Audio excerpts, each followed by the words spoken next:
First of all, let me start with the format for the meeting. We will start with some information about the Colorado River and then a roughly 15-minute presentation from each of our panelists. And that will be followed by a 30-minute Q&A. So that should take us to about 11:30. So welcome and thank you for being here. I'm Dr. Tony Larson. I'm a past president of the Colorado State League and a lifelong advocate for education and the environment. I'm pleased to moderate this presentation for the League of Women Voters of Colorado Climate Emergency Task Force, titled Water Equity for the Tribes in the Colorado River Basin. As well as our distinguished panelists, whom I'll introduce shortly, I'd like to thank Maggie for putting this all together. It was a real boon, Maggie. So let's start with some background information. Around 1920, representatives of the 7 states, Colorado, Wyoming, Utah, Nevada, New Mexico, Arizona, and California, who either contributed water to or used water from the Colorado River Basin, began meeting to work out issues which were coming up regarding the use of the water in the river. The Colorado River Compact of 1922 grew out of those meetings. None of the tribes of the Colorado River Basin were included in the compact, even though some of the tribes held water rights, and all of the tribes had used the water for centuries. The compact's only reference to Native American water rights is a single sentence stating that nothing in the document should be understood to affect the United States government's obligations to tribal water rights. Measurements of the river at that point in time were made, and a determination of the amount of water to be allocated to the states was reached. Colorado, Wyoming, New Mexico, and Utah were considered to be the upper basin states, and Arizona, Nevada, and California would comprise the lower basin states. Each basin was appointed 7.5 million acre feet in perpetuity. Growth was taking place more rapidly in the lower basins, so water was reserved for future growth in the upper basin by this allocation. It's a group called Climate Emergency. Mariana goes to it. I don't normally go to it, but would you mute yourself, please? Who it was? However, the allocations were made based on hydrological data that indicated annual Colorado River flow at Lee's Ferry, which is the division, to be 16.4 million acre feet. This figure was later revised to be about 13.5 million acre feet. They measured the water flow at a time when the flow was lower than historically, or lower than it was for a while. So it was a difficult measurement because it wasn't quite accurate for the future. But in the past 20 years, low amounts of precipitation have led climatologists to speak of the basin in terms of low-term, I'm going to have trouble with this word, aridification. It's arid something, rather than drought. In simpler terms, the climate is getting drier. We also know there are other issues about water and what's happening with our climate. There's clearly much less water available. As a part of the allocation process, the upper basin states were required to deliver 75 million acre feet to the lower basin states during each 10-year period.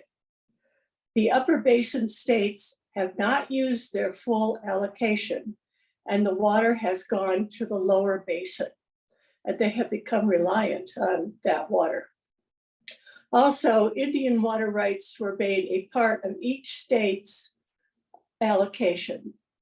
The Biden administration is urging the states to now save between 2 million and 4 million acre feet of water, almost a third of the river's average flow, because the river is not producing enough water to produce electricity or meet the water needs of about 40 million people.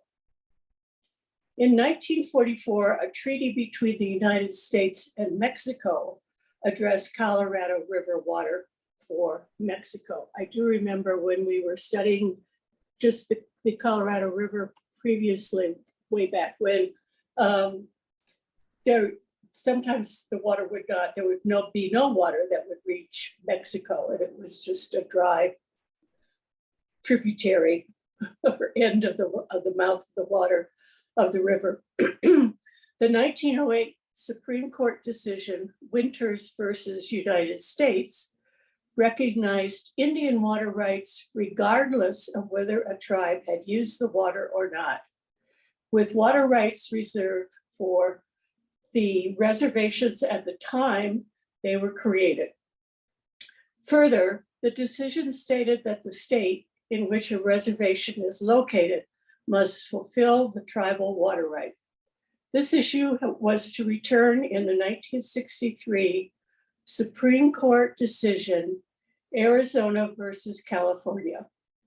Along with determining the Colorado River rights of Arizona, Nevada, and California, the decision also quantified the federal reserve rights of 5 Indian reservations along the lower Colorado.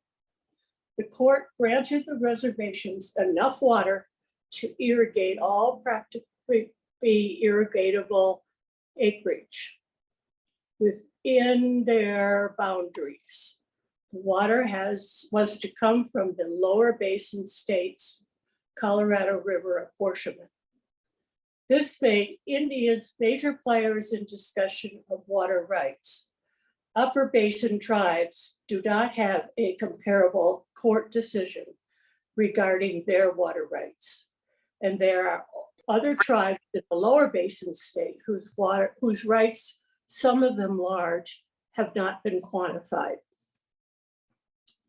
The demand for water from the Colorado River is high with growing cities, and there are increasing problems from record heat, increasing winds, increasing aridity, and wildfires. Federal actions to protect Lakes Mead and Powell are increasing. Energy crisis looms, and concern for the nation's food supply grows as the possibility that large cuts to agriculture may be needed. I saw Lake Mead. It's just really incredible how far the water has dropped down. You can see the bathtub rings, as we call them, and it's just amazing how it looks like just a pond now compared to what it used to look like. How to build a sustainable future for those who depend on the Colorado River is a major question. Today, we have asked 3 representatives of Native American tribes in the river basin to share their experiences and thoughts about how that might be done if they are allowed a role in decision-making. So our first speaker is T. Darrell Vigil. Mr. Vigil is from I'm sorry, I'm not good at pronunciation, but Wakaria, he can tell you. Apache tribe in Dulce, New Mexico. He is the water administrator for the Apache Nation. Hickory. Ikaria. Hickory. Thanks, Maggie. I know J is an H, but I still can't quite get it out. Ikaria Apache Nation. He is also chairman of Water is Life, a tribal partnership, and is the official spokesperson for the Colorado River 10 Tribes Partnership, as well as past chairman of the Colorado River 10 Tribes Partnership. Mr. Vigil is a member of the coordination committee of the next steps of the Colorado River Basin. Supply Demand Study, a member of the Navajo Gallup Water Supply Project,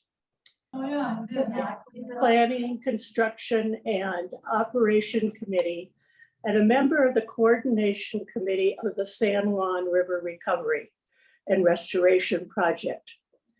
He has been the past secretary, treasurer, and board trustee of the Colorado River Water Users Association, and is the past chairman of the board of the Hickoryla, okay. I'm working on it. Hickoryla Apache Utility Authority.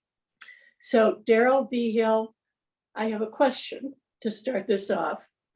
What is the role of the tribes in the current drought contingency plan negotiations on the Colorado River? Mr. Vigil. Good morning, everybody.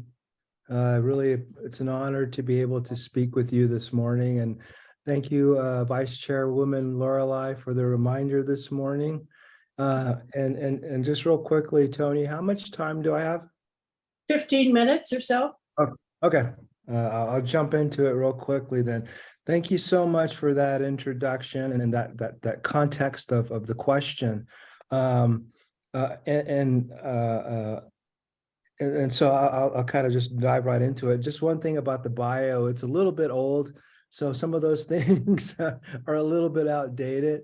But, you know, one of the primary roles that I play right now, because I retired after 12 years as water administrator for my tribe, the Hickory Apache Nation, which is located in north central New Mexico, 3 miles south of the Colorado-New Mexico border. So we're about 7,000 feet here. So we're up in the mountains, have about 1 million acres of land. We've been on this reservation since 1887. And not our traditional homeland. Chama Valley, all the way out to the Texas-Oklahoma Panhandle is our homeland, and all the way up to the south of Colorado Springs. So we inhabit a huge geographic area, and I just wanted to share that with you to begin with. And again, you know, definitely honored to be able to share with you what I know. One thing that should have been added to the bio was I'm the co-facilitator of an initiative called the Water and Tribes Initiative that started about 6 years ago. And it really has a twofold agenda to help build and enhance tribal capacity in regards to their ability to participate in the policy process or anything related around water issues, including infrastructure. The second thing is, you know, building on the collaborative effort. And what does that mean? You know, building on the relationships that, you know, that existed or that needed to exist or didn't exist. And most things in the Colorado River Basin are operate in a silo, so not too much interaction with folks. And Tony, you're absolutely right. Why is it important, you know, that tribes be a part of this conversation? And that conversation is the reason why is you mentioned the ownership of the river, which is the first, you know, which is one of the things that one of the reasons why tribes should be involved in this process. You know, tribes have rights to close to 3.4 million acre feet of water rights collectively, the 30 tribal sovereigns in the Colorado River Basin, which is, you know, 25% and increasing with hydrology because of climate change. And you mentioned this aridification, and Brad Udall talks about this because, you know, it's a lot longer term effect than a drought. Drought is kind of temporary. But aridification is like, we're in for this for 100 and 150 years, according to Brad Udall. And if that's the case, and we're going to experience this continued hydrology, unless we do something dramatic with climate change, then this is what we have to work with. And Brad Udall talked about the fact that you would start to see these things happening in the southern San Juans. And that's exactly where we live. And so it becomes really important to us. The second thing is that, why else should we be involved? Basic justice and equity. We've been living in this basin for thousands and thousands of years, adaptably, sustainably, spiritually, resilient. I can't say resiliently. Anyway, resiliently. And just barely, the Colorado Compact, the Law of the River, 1922, is just celebrated its 100th year birthday in November last year. But it says it doesn't apply to us. And and my tribe just barely settled its water rights in 1992. So 100 years, if you can imagine, behind in the policy making process in regards to water in the Colorado River Basin. And we're just barely have built the capacity to actually start to engage in the full development of those water rights that my tribe achieved in 1992. And so this hydrology, climate change, aridification is absolutely driving the larger conversations of equity, inclusion, and basic human justice and basic access to those resources that we need to live. And so that's why it's important. And one of the things that's so important to understand about the Colorado River Basin, 30 tribal sovereigns, ownership of 25% of more of the river, and a massive amount of land base. We have there in 2023, there is no formal place to engage in the policy-making process, nowhere, at the federal level, at the state level. And so that's kind of been the momentum that's being over the last 12 years or so, is really first just an acknowledgement that we're still here, that there's 30 of us, 30 tribal sovereigns in the basin that are still here. And what does that mean? Why should that be important to you? And starting to educate folks on the unique nuances of tribal water rights and how they're different than state-based water rights and those kind of things. And so we spent, and I so appreciate, that I'm on this call with Vice Chairwoman Cloud, because, it's been an effort that I've been able to partner with her and the Southern Ute tribe over the last 10 years of just gaining this basic recognition of tribes and tribal water rights. And why is that so important? And why is that so important that tribes be able to be acknowledged as sovereigns, and that parity with state sovereigns is we just went through and we'll continue to go through this global pandemic. And we saw, during that pandemic, that Native American or indigenous folks in this country were 3.5 times more likely to get COVID than the non-indigenous communities, 19 times more likely not to have indoor plumbing in this country today. And what we saw was that if you didn't have a settlement in place, and like some tribes in Arizona, there's not resources and infrastructure allocated until you have a settlement, and which is unconscionable. And John Echohawk at the Native American Rights Fund talks about this all the time in terms of like water before settlements, because it's a basic human right in this country. And there shouldn't be a provision, that says, well, we're not going to help you unless, you have some agreement in place. And so that's why it becomes so important, because, if a tribe didn't have the ability to speak on behalf of its own resources and take care of its membership the way that it wanted to, we had a whole lot of people die. And so you'll hear me talk about this idea of that this is really an existential threat for tribal sovereigns, because we're already at the tipping point. Most of you don't know this, but like for my tribe, I'll use an example. We're hunter-gatherers. When we got put on this reservation after a traumatic past, an unreconciled past still for us, we were put on this piece of acreage and basically became wards of the government, because we couldn't live here. There was no game, and we weren't farmers, we weren't ranchers, but we learned how to be that. And guess what? Because of climate change, man-made climate change, and this aridification, those new cultures and those new ways of being we can't exercise those now. And so we're at absolutely at this tipping point of not being able to be who we are, who we've been. And an inability to speak on behalf of your own water rights, 100 years after original law of the compact was enacted, gives us a huge inability to create economies And we're just barely building these economies. A lot of these tribal sovereigns are young governments.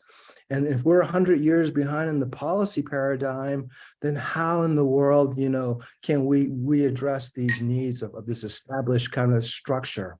So there's been, and I'm getting to the question. I really am. And so, and so without that structuralized place, things like the drought contingency plan, it's inherent in the 2007 operational guidelines for the Colorado River. Guess what? We weren't included in those conversations. And so DCP right now is a drought contingency planning for the lower basin. And the upper basin, it's called DROA, the Drought Response Operation Agreement. And so there's some tribes that participated in the lower basin with DCP, and then the upper basin, all the 6 upper basin tribal sovereigns have been engaged in that conversation. But again, without any formal inclusion, no structural inclusion, and not being a decision maker, that makes it very, very difficult. And so, all the momentum that we've had over the last 10 years or so in terms of building the understanding of tribal sovereigns and the uniqueness of tribal water rights and why it's important for tribes to be part of this conversation, especially like if you've lived in a place for thousands of years, you probably know a little bit of something about it. You probably endured some things that we could share. And so I think one of the things that I wanted to share with you all, just so that this, is that we look at things differently in general in terms of like this deep-seated humility that's kind of ingrained in our DNA about that we're just part of a greater whole. And so when we talk about, the impacts to ecosystems and the environment and traditional ecological knowledge, absolutely, it comes from that deep sense of humility that we're just part of a greater whole. And so when you come from that standpoint, it really, it gives and honors, what we've heard collectively, not only in the tribal world, but in the non-tribal world, about the importance of a living, sustainable Colorado River. And so our job has been, continually to educate folks, in terms of what's happening. And one of the things, you talked a little bit about the compact and some of the provisions. And it's really, really, they're built on values of 100 years ago. And they were built with a certain group of demographic that, that's changed over the last 100 years. So how do we build this? We have the opportunity to build this policy paradigm that's inclusive of all the voices that need to be included. And really, we have an opportunity in the Colorado River Basin to really check ourselves as humans and really have an opportunity to maybe build this policy in a way that will hopefully set an example for the rest of this country in terms of how things are built collectively and ensuring that there's adaptability and sustainability and inclusion of future voices that we may not know about yet that need to be included in this conversation. So right now the tribes are involved. There's been some minimal movement and formal inclusion, but we're absolutely committed to creating that structure in terms of formal inclusion to be included as one of the tribal sovereigns in the basin and a decision maker. And finally, the federal government just recently last year started this conversation that we've been in for a long time. We need to establish something that looks like a sovereign governance team and where all the sovereigns can get together. There's other examples of this in the country, like in the Columbia River Basin. And so absolutely, we talk about the drought planning and whatnot. Tribes absolutely need to be involved in that process because of the amount of water rights that they have and because it's the right thing to do. So thank you so much for letting me talk. And I have, there's so much more to share, but I'll turn it over to my partner, Lorelei. Well, thank you very much, Mr. Beal. We did have a question. Would you like to talk about riparian water and the kind of water rights we have in Colorado? Is that important to you and to what's happening with the Colorado River? I'm not, a hydrologist or a biologist, but I totally understand, the importance of the environment. And that was absolutely something that, that wasn't considered in 100 years ago. It wasn't considered to a large extent in 2007. And so tribes are absolutely partnering with NGOs and conservation groups because they see the need to make sure that a healthy, sustainable Colorado River, healthy meaning, all those things that are impacted by the river and get their life from the river. So absolutely, that's an important part of that. So I have a question I may ask everybody, and that is, do you see anything that can be done by the people who are on this call, particularly, to help with your situation, or is that just meddling where we shouldn't be?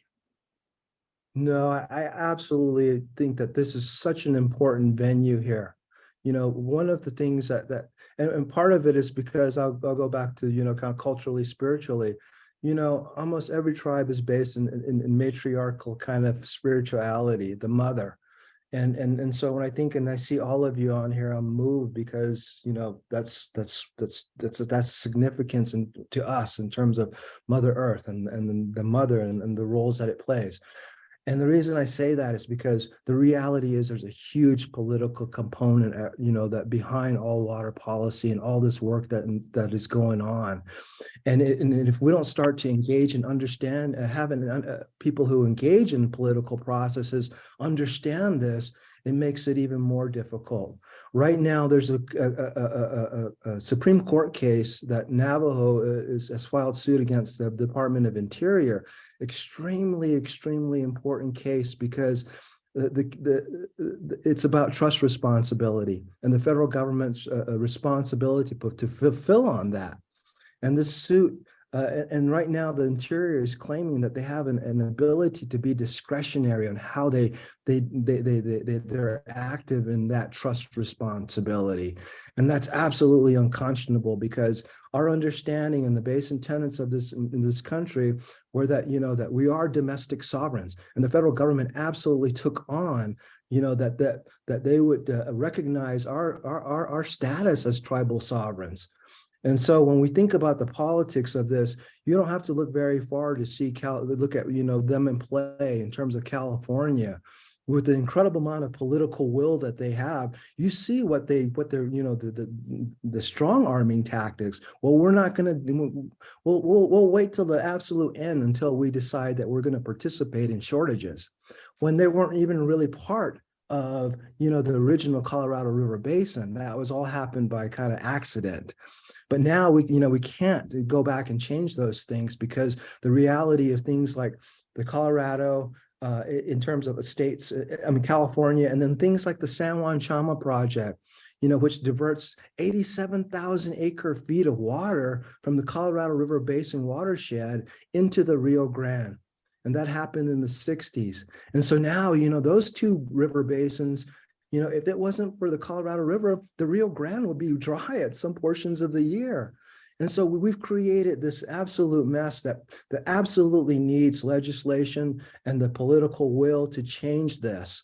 And I think there's some momentum that's addressing that, but a lot of more work to be done. And I really appreciate if we can partner with you all in any shape or form. If you all need more information about these things, happy to share all those things, because we've taken on things like universal access to clean water with two of our leadership members on our WTI leadership team members, because those statistics are just staggering. And BIA had a list of, not BIA, Indian Health Service had a list of almost $500 million worth of $500 billion worth of projects that still needed to be done across Indian country. And so we have this opportunity now, because of politics and this administration particularly, that we have resources that are available. And so we're working really hard to find out what the capacity needs for tribes are, so hopefully we can bridge those divides. Okay, well, thank you very much for that response. I think it resonated. And water quality is one of the things that the League has worked on for years and years and years. So that's certainly a place where we could partner in some way or another. I think we'll move on now to our next speaker, Lorelei Cloud. Ms. Cloud is a member of the Southern Ute tribe, which is headquartered in Ignacio, Colorado. She has been a council member of the Southern Ute Tribal Council for 5 years. In that time, she has served as vice president and treasurer. She has also served a 2-year term as chairperson of the 10 Tribes Partnership and is currently a member of the Water and Tribes Initiative and the Indigenous Women's Leadership Network. I have a question maybe, besides the one that I asked Mr. Behill, and thank you very much for your presentation. Has your tribe undergone a long struggle for land and water with major cuts in water in the past few years? What do the Southern Ute hope will come out of the negotiations on the Colorado River for your people? And I think for this group, it might be interesting to know how a woman fits into all this. And do you have some different issues than men? I mean, I know basically. But as far as water goes. Oh, well, thank you. I'm actually, first, let me just say I'm honored to be part of this this panel today. And let me give you, I guess, a quick update on my bio. I am currently the vice chairman of the Southern Indian Tribe. Our reservation is located in Southwest Colorado. The town of Ignacio is not part of the reservation, so my where we're headquartered is actually on the Southern Reservation and not in the town of Ignacio. I am also, I'm in my 3rd term on our tribal council. I previously did serve 1 year as the vice chairman, and as I served as 4 years as treasurer. In that time as well, I've served 2 years as the chairman of the 10 Tribes Partnership, along with Daryl Vigil, as he previously stated. I am also on the Water and Tribes leadership team. I am also board trustee for the Nature Conservancy, the first Native American in the state of Colorado to be a board trustee for the Nature Conservancy. I am also the co-chairman of the Indigenous Women's Leadership Network. And so I've taken a lot of these female roles in making sure that a woman's voice is used when we talk about water. But I do have a presentation to help answer your question. I think that'll also help everybody that's watching to gain a better perspective of water and tribes and the water equity and resiliency of Native Americans. Let me show my screen.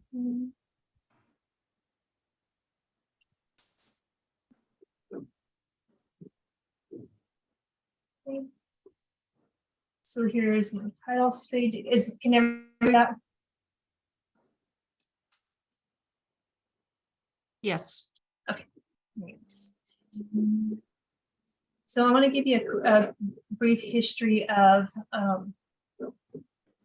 get rid of this a little. A brief history of the Southern Ute people.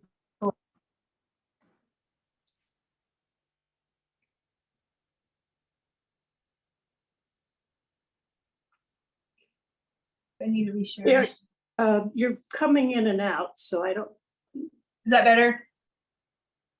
Yeah, go ahead and continue. Let me give you a brief history of the Utes in Colorado. We primarily were, our homeland basically is basically about 90% of the state of Colorado. We also occupied Utah, Wyoming, parts of Nevada, the upper portions of New Mexico, and what is now Arizona. We are the longest continuous inhabitants of the state of Colorado. Our Ute people, we had about 14 bands of Utes, so we don't have those anymore. The Southern Ute tribe is made up of the Mwach and Popokta people. The Weemanooch are now what is called the Ute Mountain Ute tribe. The Unca Padre, White River, and Uinta make up what is now called the Ute Indian tribe, and they are currently located in Utah. So my reservation is again in the southwest corner of the state of Colorado, next to our sister tribe, the Ute Mountain Ute tribe. Both of our reservations were established in 1868. My reservation is about 15 miles wide and about 75 miles long.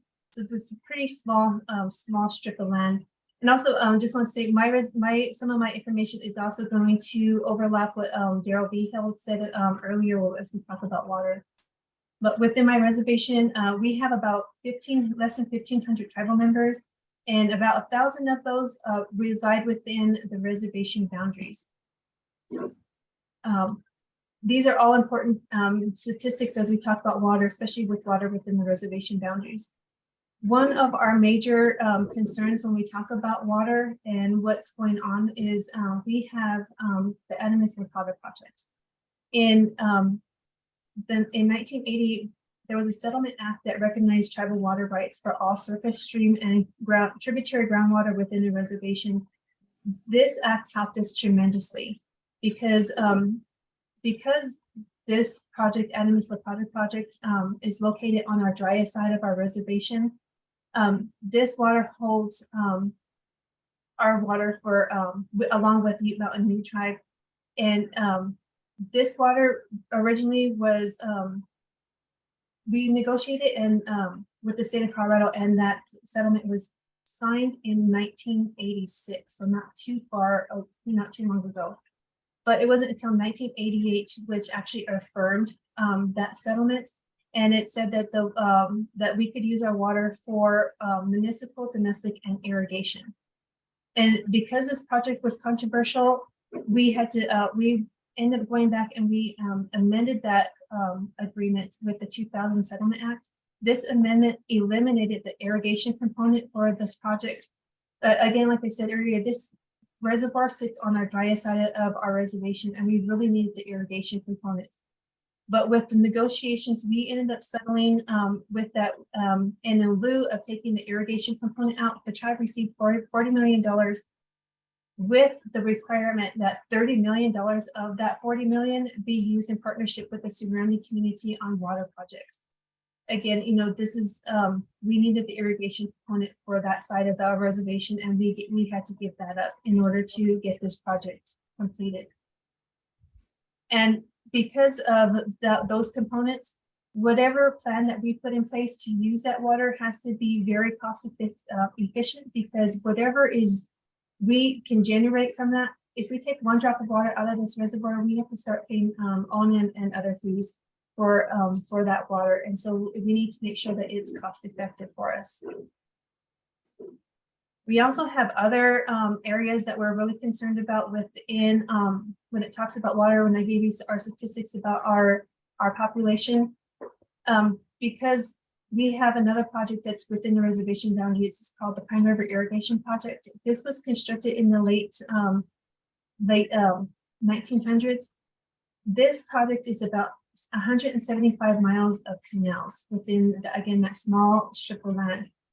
This has only about 15% of this canal system is operational or considered in good working condition.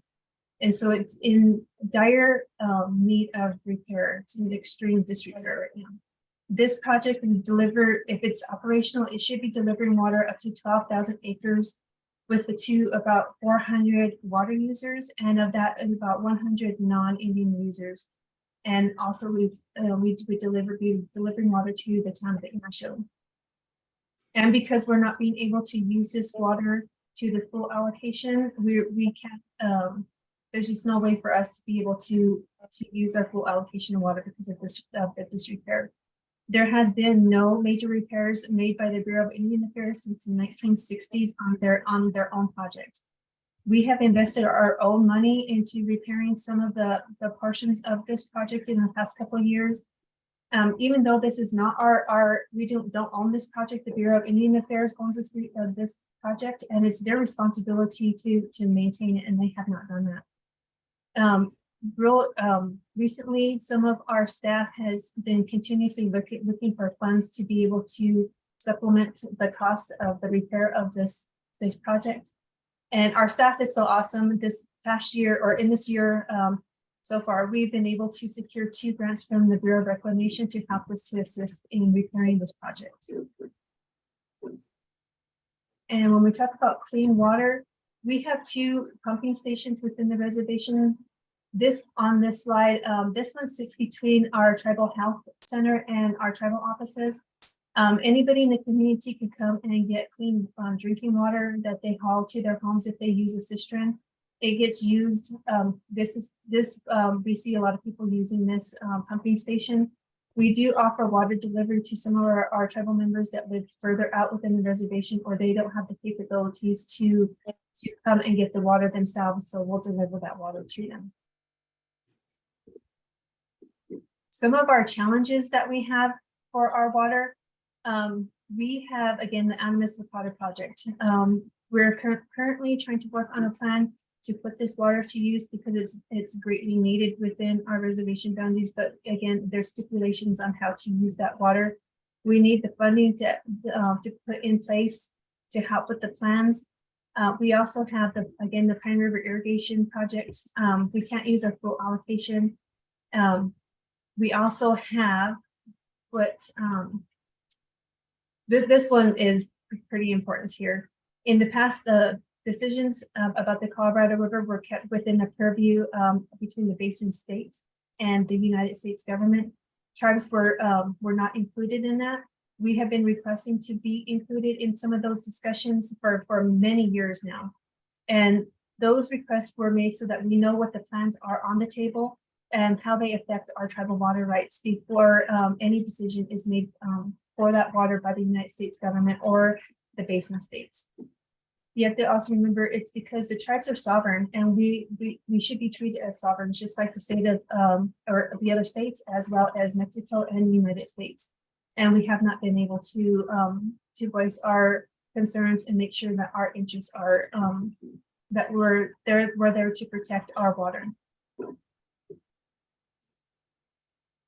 The Colorado River Basin, again, as you know, has been in a 23-year drought. This drought has caused us so many problems on different levels. First, we don't have the snowpack that we used to have. Because we don't have the snowpack, we don't have the runoff, which also affects the water quality. We have less water for irrigation. We have less water for people, plants. We have less water for our animals. This has also created a longer fire season, which also, you all know, creates more problems, especially if there becomes rain or snow. If there's not the soil or the trees in those areas, it creates mud runoff, and it creates, again, more problems for us. The upper basin states, again, includes Colorado, Colorado, Utah, New Mexico, and Wyoming. We have to, the upper basin states are obligated to deliver water to the lower basin's apportionment via Lake Powell and Lake Mead. And in those, so with that, so whatever water is left over after that water is delivered to the lower basin, the upper basin has to live with that. And so basically we're living within the hydrology that Mother Nature has given us. And so I feel like we're a little bit, we're not getting the best benefit of the water that's flowing through our own state. The lower basin is getting a lot of that benefit. And also, I want to show you this other side. Daryl had touched on this. I can get my mouse to move over. The law of the river.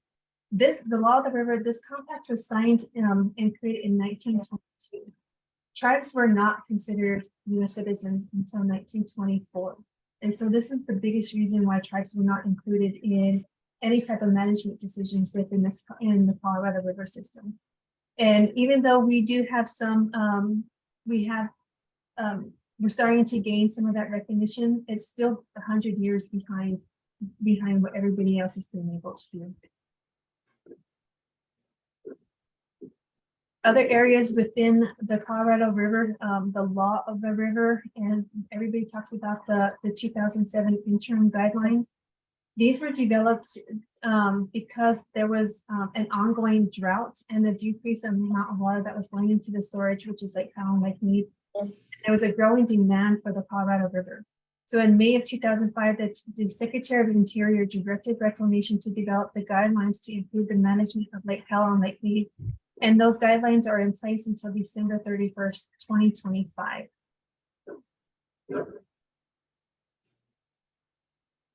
So this is where we get to the meat of what's going on. The Department of Interior published the Federal Register notice. This is a very long title. It's called the Request for Input for Development of the Post-2026 Colorado River Reservoir Operational Strategies for Lake Powell and Lake Mead under historical low reservoir conditions. This was done on June 24th, 2022. Comments for this were due on September 1st, 2022. The Southern Ute Tribe and I believe the Ute Mountain Ute Tribe also made comments in response to this request. We want to make sure that we're going to continue participating, and we plan to continue participating in the process of the post-2026 negotiations as much as we can. We also want to ensure that our voice is heard and that our water rights are being recognized and are being protected.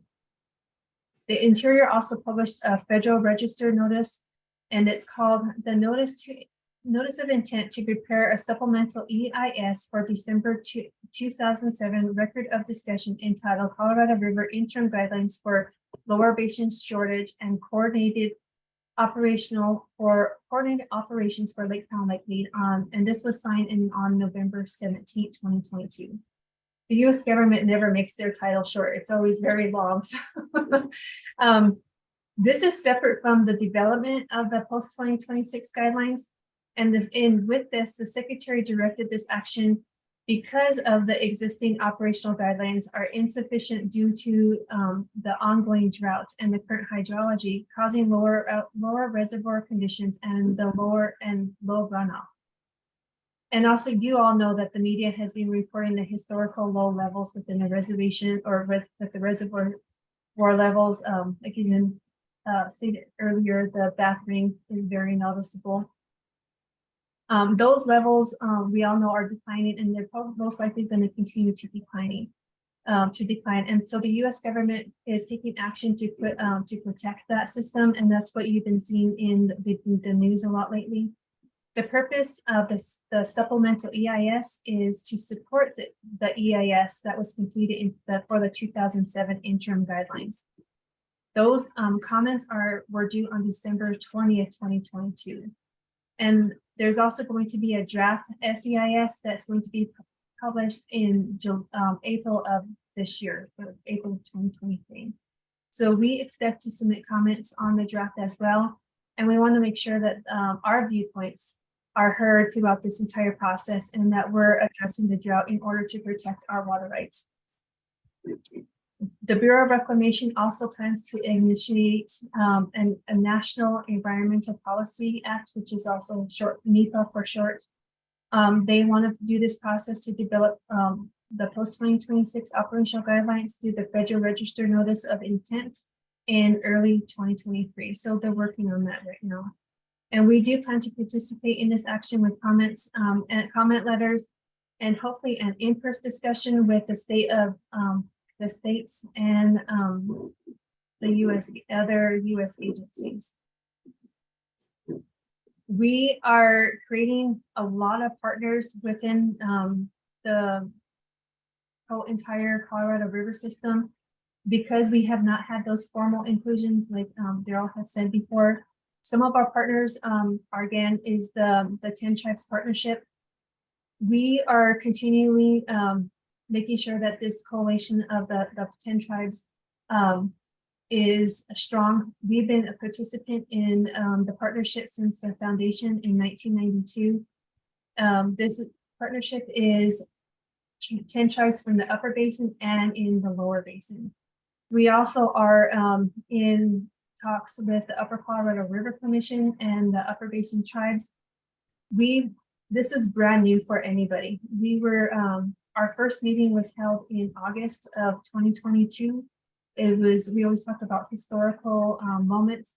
Well, 2022 has had many historical moments. And I know Daryl, and he likes to quote me when I say, in this day and age, nothing should be historic. But we're constantly, because we've been left out of these conversations, we're making these historical moments every day, and we're making sure that tribes are having a voice in these different levels.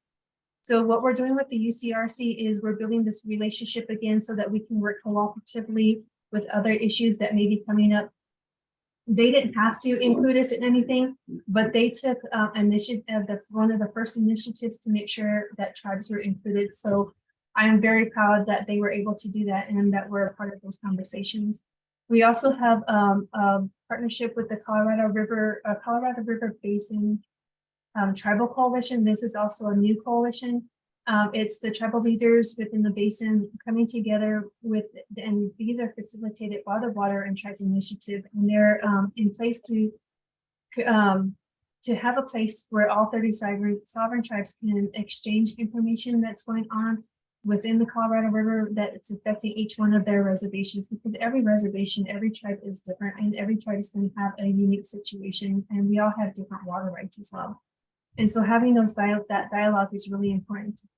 We also have an Upper Basin dialogue conversation. This conversation is again facilitated by the Water and Tribes Initiative. It's the 6 Upper Basin tribes getting together, and we meet monthly, and we engage in a lot of dialogue on what is going on with what's going on. This was to be able to create commonality so that we can have a stronger voice as we're talking with other groups that are including tribes within the Colorado River Basin. So from that, we created an Upper Basin tribes dialogue, or Upper Basin tribes group that we're also getting together. We meet to discuss interest and hopefully again working cooperatively with the Upper Colorado River Commission. Because the Upper Colorado River Commission, they manage what is going on in the Upper Basin as far as water management. So those talks are very, very important. And so when we see that what's going on in the negotiations, we try to really need to be a part of those conversations.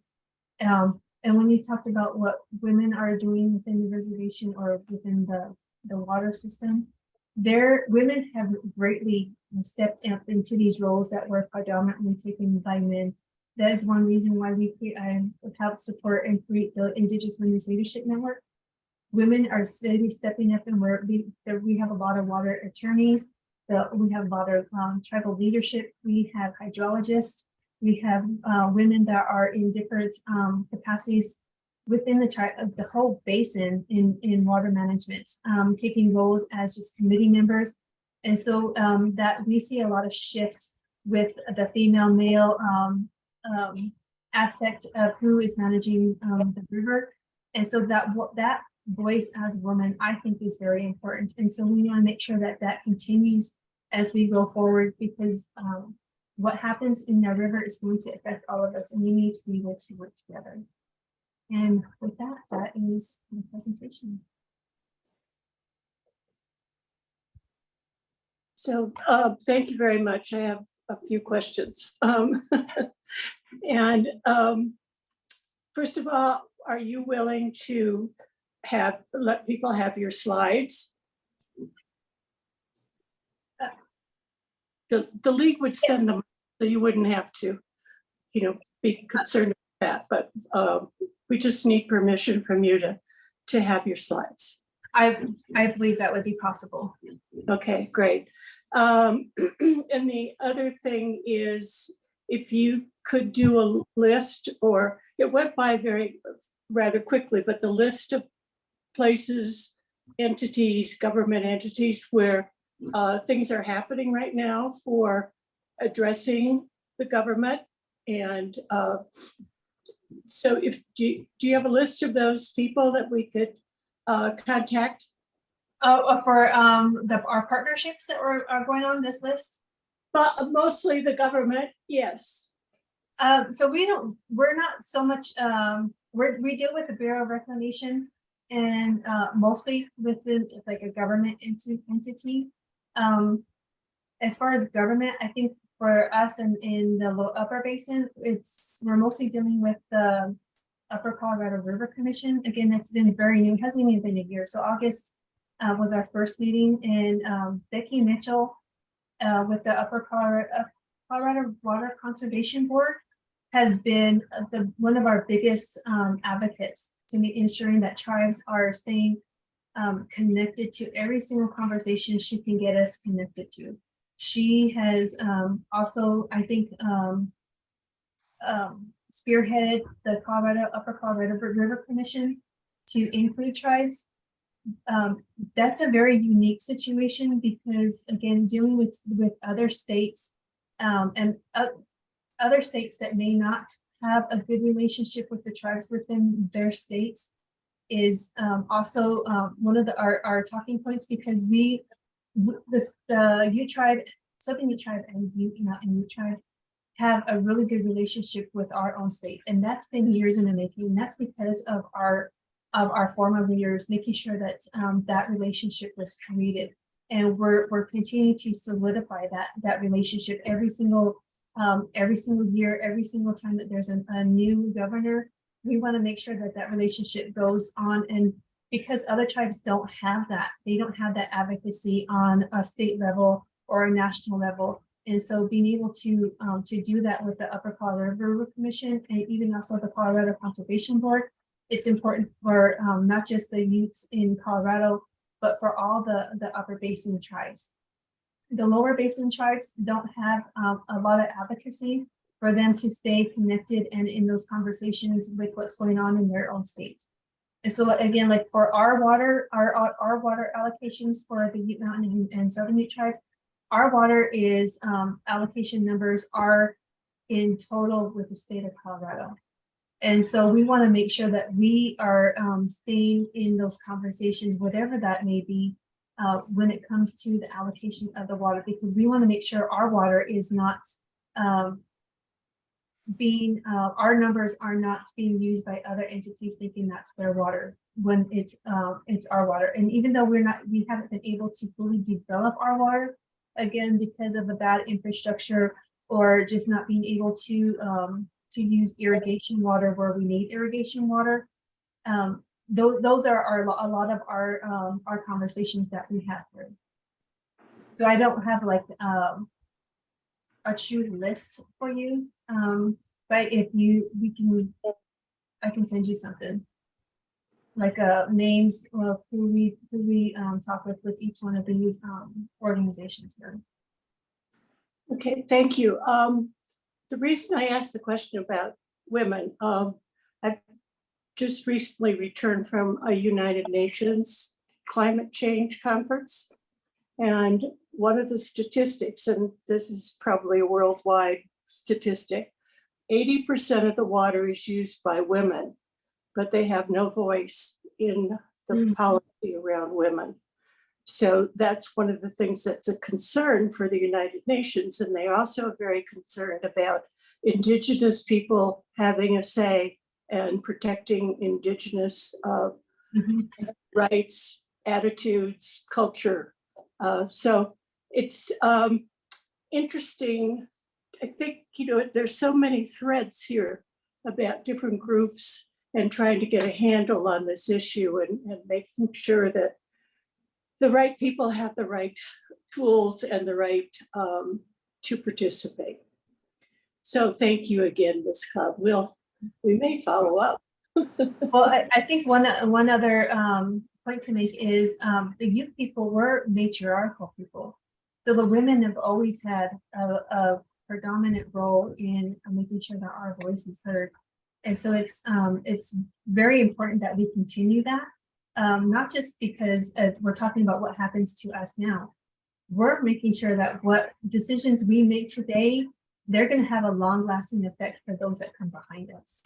Because one day we're going to be those ancestors that they look back and say, well, why didn't you do enough to protect us? Why didn't you do enough to ensure that we had a better life? Okay, thank you. Hannah or somebody, I have things on my screen. Can that be gotten rid of?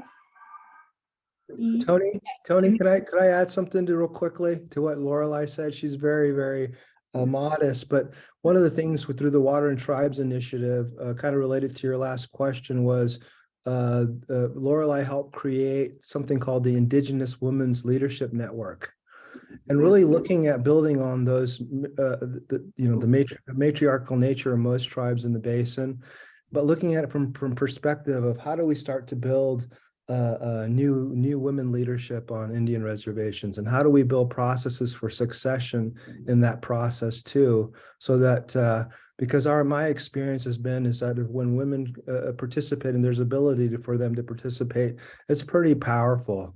And so how do we start to create that broader conversations on reservations to be thinking about how we can create leaders like Lorelei, future leaders like Lorelei, and thinking about those ideas about succession and how is that taught, on reservations, when most of the spiritual nature of the tribal sovereigns in the basin is spiritual, but is matriarchal in nature, but the governance structures are absolutely patriarchal. Thank you. That's a good addition. I think we better move on to Dr. Johnson. So the next speaker is Michael Kutatwa Johnson, who belongs to the Hopi tribe of Northern Arizona. Dr. Johnson is an assistant specialist in the School of Natural Resources and the Environment and the Indigenous Resilience Center within the University of Arizona. His PhD in natural resources is from the University of Arizona. He also has a Master of Public Policy from Pepperdine and a BS in Agriculture from Cornell. He is a co-author on the Indigenous chapter in the National Climate Assessment. His newest initiative is a call for the restoration of the American Indian food system based on the stewardship principles of Indigenous conservation. Dr. Johnson continues to practice Hopi dry farming, a practice of his people for millennium, and has published documents about this in academic journals. He's also published topics including Indigenous conservation and land stewardship. So I have a question to start this off. Maybe I don't really need one because you all seem to be hopping in there and answering our questions before we actually ask them. So Dr. Johnson, how are the Hopi affected by the changes in the amount of water in the Colorado River, and how much has your tribe been involved in the present negotiations? We would also like to know more about traditional Hopi agricultural practices and how they might be implemented in the arid West. And that's the thought that came through my mind, was that people may have to turn to dry land farming when there's not adequate water, or when we have to follow more rigorous water conservation. So, Dr. Johnson.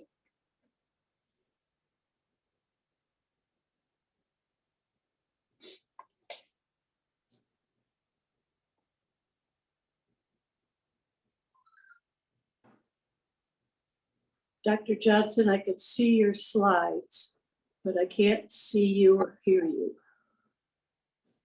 Okay, can you hear me now? I can, and I can see you. Thank you. Yeah, you're welcome, guys. First of all, I want to say, to Lorelei and Daryl there, I appreciate you being here. It's good to have other Indigenous representatives at the table. It's we've been waiting for a long time to do our spiel here, and finally we get these chances, these small chances, but very important chances. And I think, going back to the subject that Laura had mentioned about matriarchal society, Hopi is still a matrilineal society in a lot of ways. The women basically own the fields, they own the harvest, they own the house. They're key people to appoint our leaders. And so they have a lot to say here at Hopi. But Daryl is right. A lot of these tribal governments were formed after the Reorganization Act of 1934. They're pretty male dominated. Sometimes voices women's are pushed aside even within our own tribes, but at Hopi it's still a strong suit. So when I go out to plant my seeds, the seeds belong to the women. Have to make sure I'm in good graces with the women, otherwise I don't plant. And so that's kind of important to realize right off the bat here. But the impact of the Colorado negotiations at Hopi, and I'll go through this a little bit pretty quickly here, as far as just basically summarizing what Daryl had talked about. But for the most part, the Hopi tribe has a lot of trouble in a lot of political circles, because we're the only tribe in the United States that's surrounded by another tribe, the Navajo Nation. And so that's a political argument. That's a political argument that I cannot make. But I would just say that that's one of our reasons why we don't have complete access to the Colorado River. And so our main problem is, just making sure we have enough groundwater to keep our people functioning in the way they should be as human well-beings. And so I'll talk about that at the end of the slide. Okay, here, let me see if I can get this thing to move.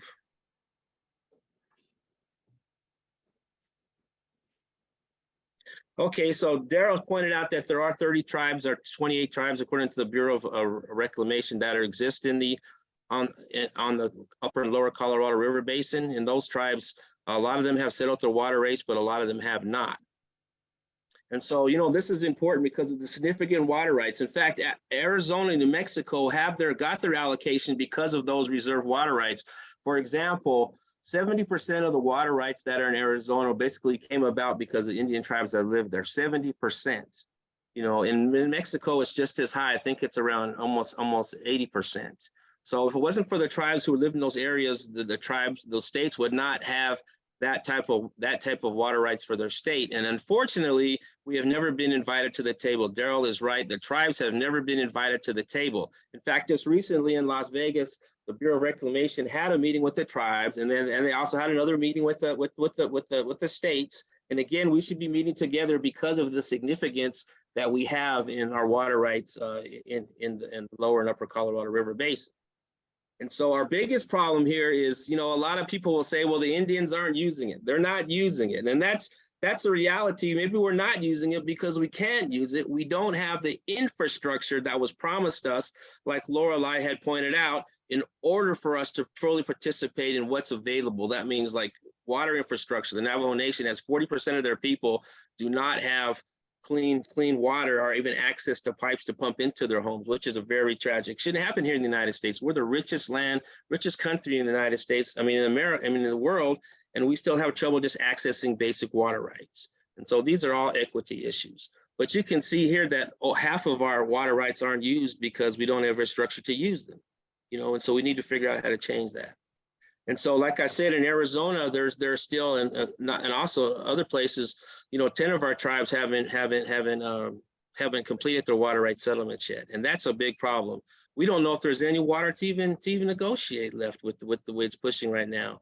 And so, unfortunately, you have to have water rights right now in order to get infrastructure, and so that becomes a big problem. And so right now, Daryl had just touched on this, the Navajo Nation versus Arizona. It's also tied to the Navajo Nation versus Department of Interior. They're basically saying that that the Navajo Nation isn't entitled to the Colorado River because they have the San Juan River and a few other tributaries. And so that's not true because of the reserved water rights doctrine and the doctrine in the Winters Doctrine.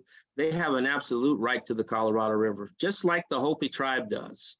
And so these things need to be really understood, because in this first come, first serve, we were here a long time before anybody else. Let's get that point across. But it's not so much that we need water for our agricultural fields. Some do, some don't, but we need water for our basic drinking consumption. And so if we don't have water to drink, then what can we do? Water is at the essence of who we are as a people and keeps us alive. So groundwater rights in Hopi is kind of what I want to talk about. These basically, we rely upon the Navajo aquifer there. That's where we pump our water from. That's where it feeds our 13 villages, our autonomous villages in the Hopi Nation. And so that's very important that we're able to pump that much water. Now, the biggest problem that I'm working on, the biggest issue that I'm working on is that we have this new Hopi arsenic mitigation project. That's because it's basically a new pipeline infrastructure that was put on the Hopi Reservation, paid for by the Indian Health Service. It's basically a new infrastructure, lines from to pump the water out. And that was necessary because over half those villages on the Hopi Reservation have 2 to 3 times higher arsenic levels in their groundwater that they're drinking right now. And so that's awful. So IHS has went in there, they put in a new water system, but the problem is that it costs too much to operate. The federal government did provide the infrastructure, but they also didn't supplement that. So the people are paying 5 times more higher than what they should be paying. So if rather than paying whatever it was, let's just say they were paying $10 a month, now they have to pay $50 a month. And to me, that's just not right.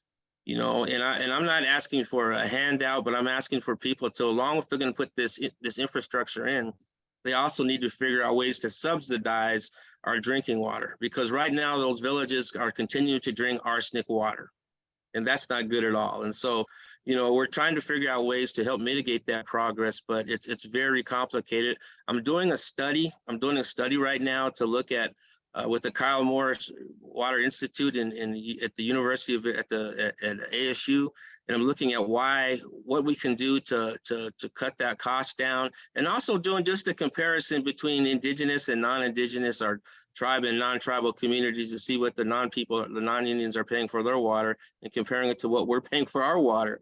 And so, you know, the outflow and the bad thing about this whole thing is that, you know, those people on the Hopi Reservation, my people, continue to drink arsenic tainted water. Despite the fact that they have a new system with new clean water, they just can't afford to pay for it. You know, and that's no fault of our own. You know, a lot of this has to do with the federal government allowing Peabody Coal Company to pump out water for their big coal project that they had up there, and not having the foresight to realize upon what the effects that was having on our drinking water. Because what happens is when you start pumping water from one aquifer, you start sucking that water out slowly, and all the other chemicals in there start filling that vacuum up, and it causes a big problem. And so, you know, that's kind of one of our main water issues. But when it comes to, you know, our Hopi tri-land practices, you know, we're probably, you know, one of the few tribes, if not the only tribe, that basically farms without irrigation. Now, we've been doing this since time immemorial. We've been raising crops in the desert with only 6 to 10 inches of rainfall a year, inventing these beautiful techniques, and also having these beautiful seeds, you know, that can handle drought. Now, can this be transferred? Probably not. Why can't it be transferred? Because it's not economically viable. You know, here in the United States, our agricultural products are sold, you know, at all over the place. They're in the food that you eat and stuff like that. And so unless you have a lot of quantity and a lot of efficiency, you just can't compete with the current USDA market systems. And so that's why these techniques would not be really transferable. But what can be transferable is some of our indigenous values, the way we look at things, the way we define our relationships with the environment. I think that's the one thing that's missing, especially in the area of regenerative agriculture, where they're giving credit to Indian people for inventing this system, but it's not going to be resilient because they don't have the value system, the relationships that's involved with our agricultural systems and our ways of life to continue on. Science cannot solve every single problem that we have.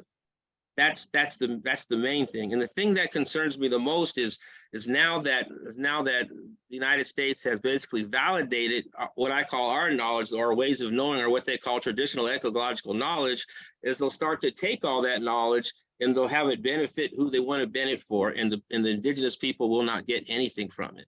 And so what I'm trying to do is I'm trying to promote data access bases so that we can hold on to that data, because Daryl and Lorelei both know that getting access to data, good data, is very hard to come by in Indian country. It's just not there. Why is it not there? Because a lot of the stuff that we should know, the United States government does not want us to know, you know, and that's the honest truth there. And so I'm just trying to create these databases that allow us to have better access to data. And so there's an article that's coming out in the conversation. It's a pretty good piece that's coming out in about a month or so that's going to talk about this lack of access. But for me, the Hopi dryland practices are basically important, and I can tell you that for a number of reasons. First of all, at the Indigenous Resiliency Center, you know, these are kind of the projects that I'm working on, and these are the ones I'm really excited about when it comes to helping, you know, look at this type of agriculture. We just received the USDA Natural Resource Conservation Service Smart Commodities Grant, which will allow us to come up with different watering methods for big agriculture, help conserve water. The Food Foundation and Agriculture Research Grant is another one I'm applying for. That's going to look at also the different conservation water methods to help ensure a good crop. I'm also working with up in Colorado, this Rising Voices Center for Indigenous Earth and Mid Sciences, looking at developing crop models you know, for everybody. And what's also important is this Rockefeller Foundation Food as Medicine grant, which I'm applying for, which is very big, because what I'm doing right now is I'm going to have a Pueblo demonstration project up there at Mesa Verde National Park, which is going to bring a lot of attention, because my big picture here is what I call an all Pueblo Indian agricultural project, which will help revitalize not only the traditional seeds that are very important for our communities, but the culture, our belief system. That, to me, that's the strength that holds all of our resilience and all of our efforts for being here in the United States for so long. And so that project is going to be a good one. It's going to involve the 19 Pueblo tribes in New Mexico and also the Hopi tribe in Arizona. And it's going to be just a beautiful thing to watch, you know, revitalizing these traditional seeds, you know, and things like that. And so it's important. It's important that we all take good spectacle of that, because it's going to be coming in 2024. And so with that, I just kind of want to leave it with that. And I just appreciate you also letting me be here, and also to my colleagues, Daryl and Lorelei, for also being on this thing for me. I know I talked kind of fast, but I don't want to hold everybody over because I know we're getting short on time. So thanks a lot. So thank you very much. I have slipped a few of the questions that came up in the chat into the presentations, but we have time. I think we have about 10 minutes for some questions from you all. If you would either raise your yellow hand or your other hand, your real hand, we can, I can call on you. And I have divided screens, so I'll have to go through the screen to see who might want to ask a question, or maybe you could just shout it out. Questions? Hello, good afternoon. My name is Silverton House Whitehorse. I am a full-blooded tribal member from the Ute Mountain Ute tribe here in Toyac, Colorado. And I just want to thank you guys for putting this on. It's very informative. My question is for Ms. Cloud, or for anyone. With the news coming out with California's decision to not participate, I respect what they're doing. I know they're trying to look out for their community. I just want to know, how will that affect decisions or negotiations going further in regards to Native American water rights? So Silverton, I'm happy to see you're here. I think because we don't truly know what those that impact is, I don't think I can give you a good answer to that. But we are, again, working with our own respective states, and like I said earlier, we're like the Upper Basin tribes are working with the Upper Colorado River Commission. We're doing that so that we have a greater voice, and if we can also leverage some of their support to making sure that tribes, when those negotiations happen, because most likely we're not going to be in the room when those decisions are going on, that our interests are still going to be considered, and we're hoping that they take a stronger voice in making sure our water is protected. And as far as the 10 tribes within the basin, the only tribe I believe that's in California that is both in California and in Colorado, or California and Nevada. No, actually they're in Nevada as well. The Fort Mojave tribe is in all three: Nevada, California, and Arizona. So I think it would impact them more than the rest of the tribes within the 10 tribes partnership. But again, there's about 28, 30 tribes within the entire basin. As far as Ute people, we're really concerned about what's going on in the Upper Basin. I know one statement that if you read their California statement, one statement that they made is really concerning, because they're saying that the Upper Basin needs to take mandatory cuts. We're already living with less water because of the hydrology, and they have more water in the Lower Basin than we do.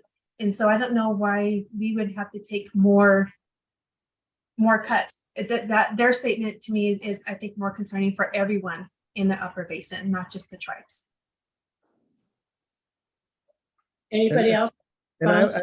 I would just add real quickly, it's real important to know because California's posture is really, they have a huge political will. And so and their kind of stance has been a legal one in terms of, you know, what they're entitled to in terms of delivery obligations. And just real quickly, because we touched on in the very beginning, 15 million acre feet was apportioned in 1922, 7.5 to the lower, 7.5 to the upper.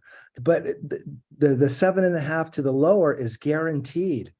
And the one the allocate 7.5 to the upper basin, New Mexico, Colorado, Utah, and Wyoming, is based on a percentage. And right now the allocations to the lower basin have exceeded, because of Mexico's has an allocation in there too, that's 7.5. So they're actually getting about 8.3 that they've been receiving annually. And then based on the hydrology, after that delivery, the upper basin gets what's left. And that's been averaging a little bit below 5 million acre feet a year. So you already see the inequity there. We're already being squeezed in the upper basin to the large extent. And tribes in the upper basin, particularly, you know, the impact, you know, of not wanting to share is that we have 500,000 acre feet of almost undeveloped water rights that have been adjudicated, but that we can't use because of the current structure of the river that's been supporting and holding up the basin for quite a while. And that's a huge amount of water. And the thing is that if we don't have an opportunity and we're still required to deliver those the quantities of water to California, that absolutely impacts all the tribal sovereigns in the basin who haven't even developed those water rights yet. In some instances, who haven't developed, you know, you need water to create economies. And if you don't have access to that water, then you can't create those economies, because they're just starting to build those economies. So California's kind of resistance to this broader coalition of the willing, because the other 6 basin states absolutely are aligned about how we should move forward in this. And they're aligned in terms of making sure that there's tribal inclusion. And so these two alternatives, I think Lorelei mentioned them in terms of this current operating paradigm or structure, were submitted by the 6 basin states in California. Not too far off in numbers, but I think you definitely need to come together in spirit. Thank you. Dr. Johnson, just a minute, Maggie. Dr. Johnson, do we have your slides also? Yeah, I'll send them to you. Okay, Maggie? I just wanted to add to this, and I hope Daryl and Lorelei will agree. But the Department of the Interior's representative Tanya Trujillo spoke at the March seminar in June, and what I took from her speech was that the feds are not very interested in getting into this controversy, and have been encouraging the states to work the problems out. But with California's position, it seems to me it makes it more likely that the federal government will have to step in. And our own Senator Hickenlooper announced the formation of a Senate committee recently. And I think that's part of the sign that this is going to end up maybe being resolved by the feds, and nobody's going to be happy with the result of that. Yeah, Daryl I would just jump in real quickly, and Lorelei, please add what I might be missing. But yeah, there's a huge kind of criticism about the lack of leadership at the federal level right now.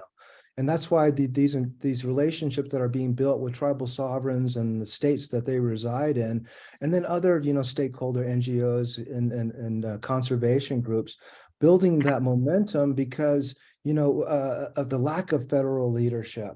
And anything that we can do to help build those structures that, you know, hopefully the federal government would adopt, because they're absolutely essential. We can't leave them out. They have to create the structure for this to move forward.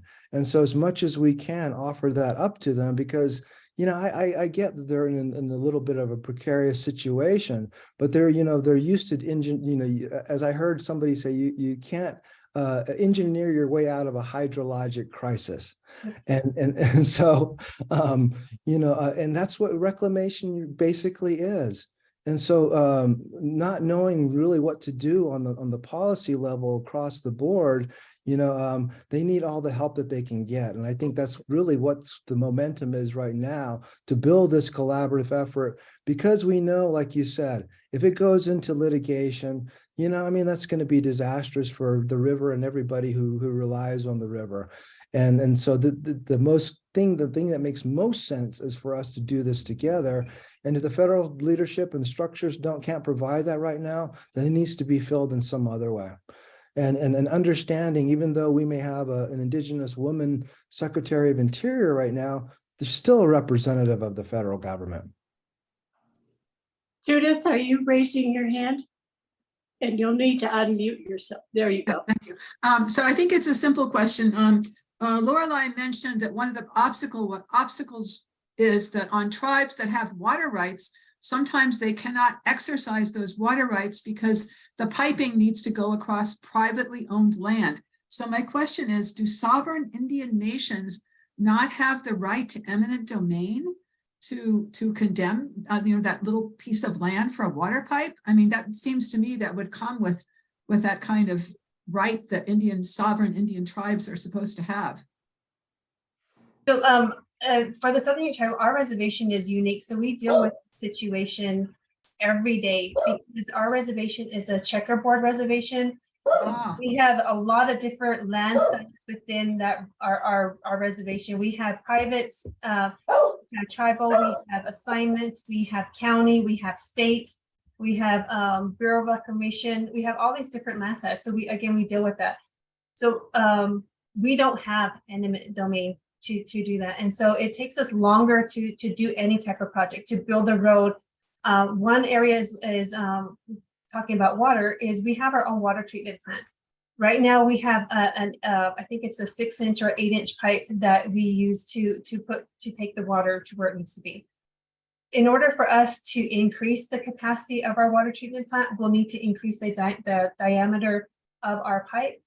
And right now, because we have to go through private landowners, every single owner needs to give us a right of way in order to do that. And they're not willing to do that. And even like when we're talking about broadband, we're doing a broadband project. We're having to go around several landowners because we don't have the right of way to go through the property along the highway where it's already disturbed. It creates more problems than being able to help to create something that's going to benefit everybody. And so we just don't have it. Even though we have senior water rights, we still have to follow land status ownership. Thank you. I'm so sorry. Unfortunately, it's 11:30, and this has been a wonderful discussion. And I'd like to thank Maggie Markey for putting all of this together, and certainly thanking the panelists for being here and giving us so much information. And perhaps we'll figure out some ways where we can partnership and work together and, help. I don't want to say help you. That's too much coming from the white man, but just, working together and cooperating and forming coalitions.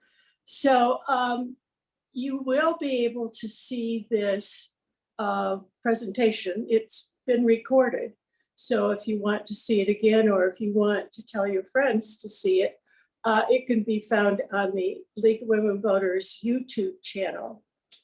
And there are going to be a lot more presentations about this and other things. And if I might, I will do an advertisement. I mentioned going to the United Nations climate change. I will do a presentation this evening at 5:30 about what I learned there and what I saw, and things that we might be able to do. Just the general concept of what the United Nations is trying to do with climate change. So thank you all very much for coming, and participants and members as well.